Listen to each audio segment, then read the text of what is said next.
Selamat siang Mas Dap, mohon izin untuk bertanya. Bagaimana cara membuat penawaran yang baik agar calon buyer kita benar-benar yakin untuk menghubungi kita? Ya.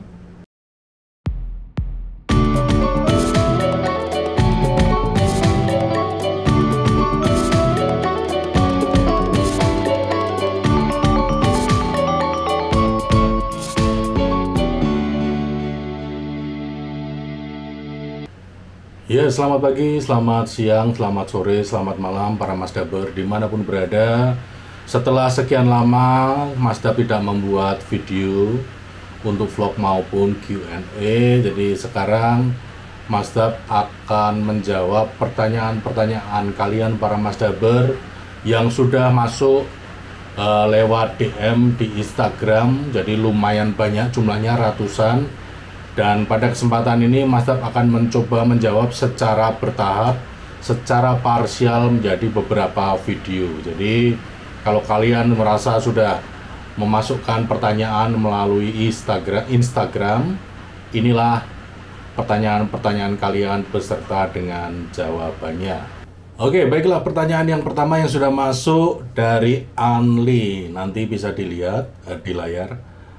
Pagi Pak, mau tanya Pak, apakah salah satu cara kami mencari buyer adalah dengan aplikasi yang tersedia seperti GoForward atau sejenisnya?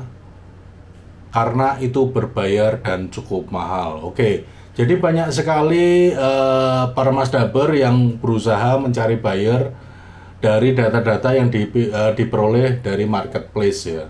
Entah itu GoForward, Alibaba, dan sejenisnya. Sebenarnya Mas Dap sudah berulang kali itu menekankan bahwa data-data yang muncul, database buyer yang muncul dari platform-platform marketplace itu rata-rata masih dipertanyakan keabsahannya. Artinya, kalau kalian memang mengandalkan data-data dari platform demikian, sebaiknya kalian lakukan riset mandiri sebagai pembanding. Jadi pastikan kembali, verifikasi kembali data-data tersebut apakah sahih atau tidak.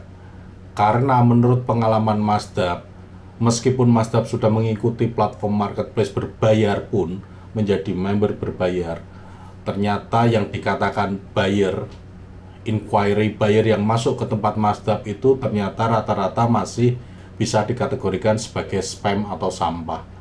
Jadi artinya data-data itu hanya dibuat untuk menyenangkan member yang seolah-olah itu mendapatkan respon dari buyer. Nah, sampai 1 tahun Mas Dap mencoba membuktikan pada saat itu menjadi member berbayar, tidak ada satupun buyer yang berhasil dan terverifikasi untuk bisa di follow up menjadi pekerjaan. Ya, Mas Dap tidak mengatakan semua, tetapi mayoritas data yang diperoleh itu masih dipertanyakan.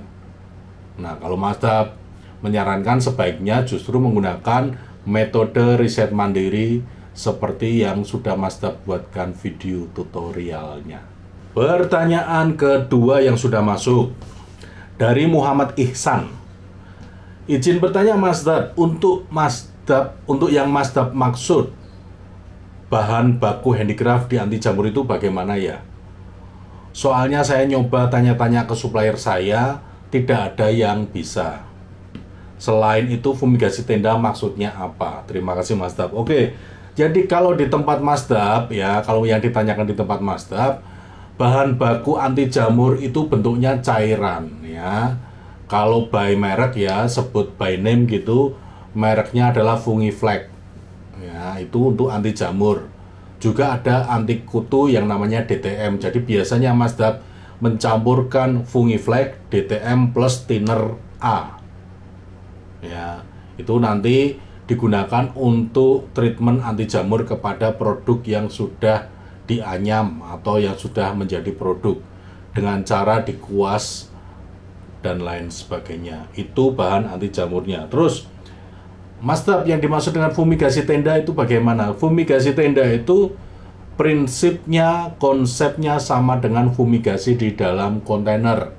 hanya dilakukan di gudang sebelum barang itu masuk ke dalam kontainer. Jadi kalau di dalam kontainer itu setelah barang di loading, dilakukan fumigasi. Kalau di gudang fumigasi tenda itu, barang setelah di finishing sebelum masuk ke packing itu disusun sedemikian rupa seperti dalam kontainer, dibungkus dengan plastik yang tahan panas dan tahan bocor, kemudian di dalamnya diberikan zat atau bahan fumigasi ya. Biasanya itu berbentuk tablet, jadi nanti dia dalam 2x24 jam dia akan menguap menjadi uap dan terjadi proses fumigasi untuk produk yang dilakukan di dalam tenda tersebut. Biasanya di tempat masdab dilakukan dalam waktu 3x24 jam, artinya baru bisa dibongkar pada hari ketiga. Pertanyaan yang ketiga, masdab, tren atau produk yang banyak dicari dan bagus untuk ekspor di tahun 2022 ini apa ya? Terima kasih. Ini pertanyaan sebenarnya ya masih terlalu luas. Sekarang kalau misalnya yang ditanyakan produk apa yang bagus untuk diekspor 2022, nah apapun produknya itu masing-masing punya potensi ekspor. Problemnya Anda harus menentukan dulu ya, ini Angel yang bertanya ya. Jadi Angel harus menentukan dulu misalnya mau cari produk apa, produk pertanian kah, produk kerajin kah, produk furniture kah, atau produk apa, baru bisa diketahui seperti apa tren 2022 ya.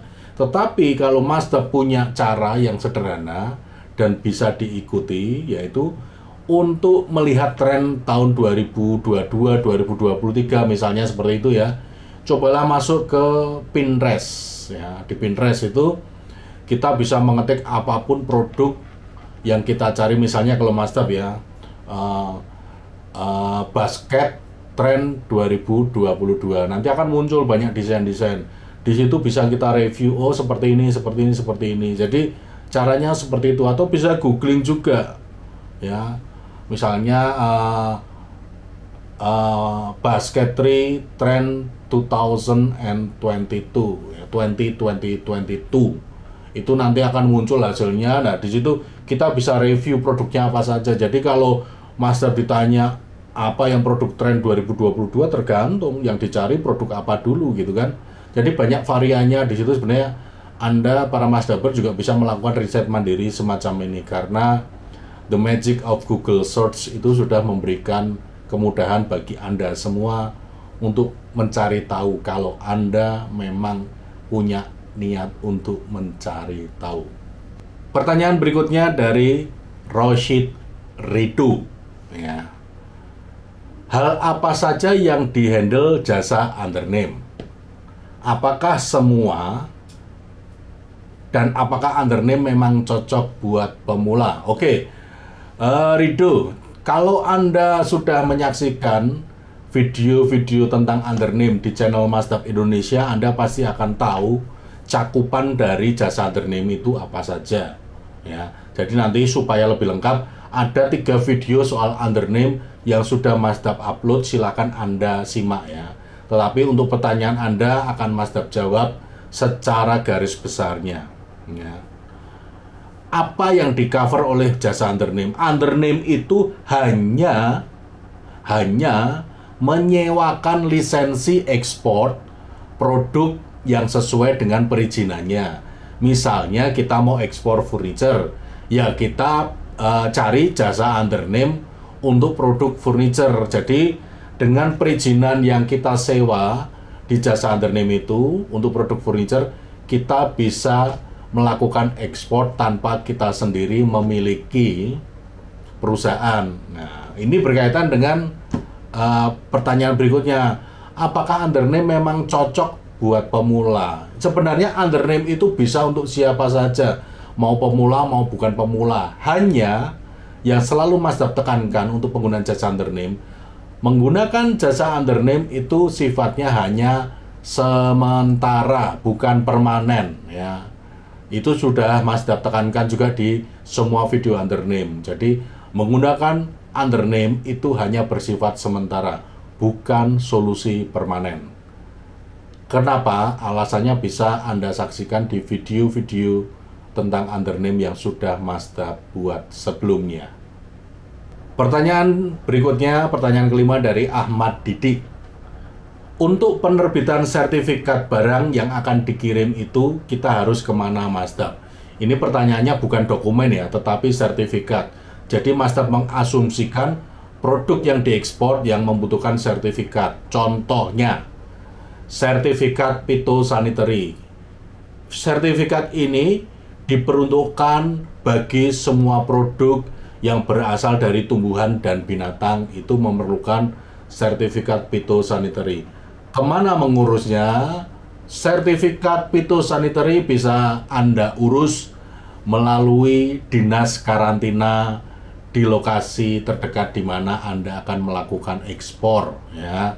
Kalau Mazda posisi di Jogja, itu dinas karantinanya ada yang di Jogja ataupun yang di Semarang, jadi tinggal milih ya. Itu dilakukan di situ.